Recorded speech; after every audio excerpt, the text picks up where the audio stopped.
नमस्कार साथियों, स्वागत है आप सभी का आज के एक और नए वीडियो में। आज की इस वीडियो में हम बात करने वाले हैं मुख्यमंत्री युवा उद्यमी योजना के तहत जो हमें लोन दिया जा रहा है। उस लोन में बहुत सारे साथियों का सवाल ये आया कि सर इसमें इंटरेस्ट क्यों लग रहा है।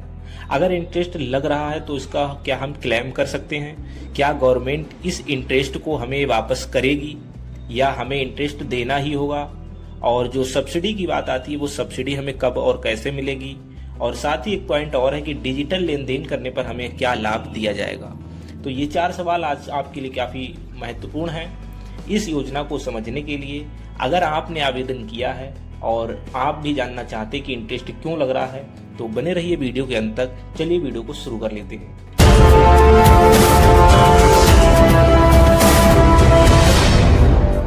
साथियों, जैसा कि आप स्क्रीन पे देख रहे हैं कि सबसे पहला सवाल है इंटरेस्ट क्यों लग रहा है। तो अगर हम बात करें कि जो लोन है वो हमें बैंक दे रही है, गवर्नमेंट नहीं देती है। मेन पॉइंट है कि जो लोन होता है वो हमें बैंक देती है, ना कि कोई गवर्नमेंट। भले ही आपकी बैंक गवर्नमेंट क्यों ना हो। बहुत सारे साथी कहें कि मेरा बैंक तो गवर्नमेंट ही है। तो साथियों, ऐसा नहीं होता है, क्योंकि जो बैंक होते हैं वो गवर्नमेंट भले ही हो लेकिन उसे अपना लेखा जोखा मेंटेन करने के लिए जो है इंटरेस्ट तो चाहिए होगा। अब वो क्या करते हैं, बैंक आम जनता का पैसा जमा कराते हैं और हमें वही पैसा लोन के रूप में शेयर कर देते हैं। तो होता क्या है कि इंटरेस्ट तो आपको देना ही पड़ेगा। अब चाहे आप दो या फिर आपकी योजना जो है वो गवर्नमेंट के तहत बैंक को आपका इंटरेस्ट चुका दे। तो ठीक कुछ उसी प्रकार से इस योजना में भी है। आपका जो ब्याज होगा वो बैंक को गवर्नमेंट चुकाएगी, आपको नहीं देना है। भले ही आपकी ईएमआई में जोड़ करके आ रहा है लेकिन वो ब्याज गवर्नमेंट बैंक को देगी। अब बात कर लेते हैं कि इंटरेस्ट क्लेम करना कैसे है। तो जो इंटरेस्ट आपके लोन अमाउंट पर लग रहा है उसे आप गवर्नमेंट स्कीम के तहत क्लेम कर सकते हैं। इसके लिए क्या करता है, बैंक आपको स्कीम के तहत मिल रहे लोन का एक क्लेम फॉर्म फिल कराती है। उसमें बताया जाता है कि भाई मैंने 5 लाख रुपए का लोन इस योजना के तहत लिया है और मैं इस योजना का पात्र हूँ, इस वजह से मुझे जो है स्कीम के तहत इस लोन में इंटरेस्ट नहीं देना है।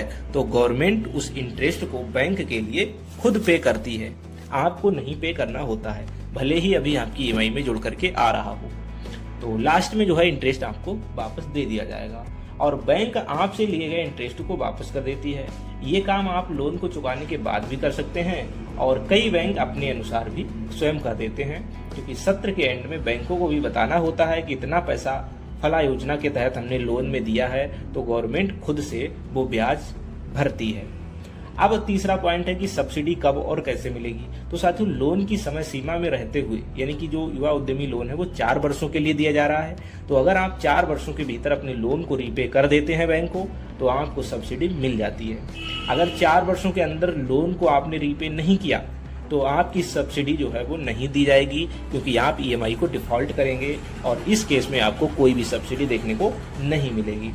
सब्सिडी मिलेगी कैसे? तो ठीक उसी प्रकार जिस प्रकार आप इंटरेस्ट क्लेम करेंगे उसी प्रकार आपको जब लोन चुकता हो जाएगा तो सब्सिडी के लिए भी आपको एक क्लेम फॉर्म भरा जाएगा और उसके बाद युवा उद्यमी योजना के तहत आपको 50,000 रुपए तक की सब्सिडी देखने को मिल जाएगी। अब लास्ट हमारा पॉइंट है कि डिजिटल लेन देन पर क्या लाभ है। तो साथियों, डिजिटल लेन देन प्रति ट्रांजेक्शन, अगर आप ऑनलाइन ट्रांजेक्शन करते हैं तो प्रति ट्रांजेक्शन आपको 1 रुपए पर ट्रांजेक्शन पर और अधिकतम 2,000 रुपए तक प्रत्येक वर्ष दिया जाता है। यानी कि 4 वर्षों के लिए लोन है और आप प्रत्येक वर्ष 2,000 रुपए तक इस डिजिटल लेन देन से भी ले सकते हैं। तो 4 और 2,000 रुपए है, तो 4 × 2 करेंगे तो हमारा 12,000 रुपए जो है वो डिजिटल लेन देन के तहत हमें लाभ देखने को मिलता है। तो कुछ इस प्रकार उम्मीद करता हूं कि आप ये जानकारी समझ पाए होंगे। अगर आपको ये जानकारी अच्छी लगी हो तो वीडियो को लाइक करके अपने मित्रों के साथ शेयर करना और चैनल पर नए हैं तो चैनल को सब्सक्राइब करना। तो चले मिलते हैं ऐसे किसी नेक्स्ट वीडियो में, तब तक के लिए जय हिंद।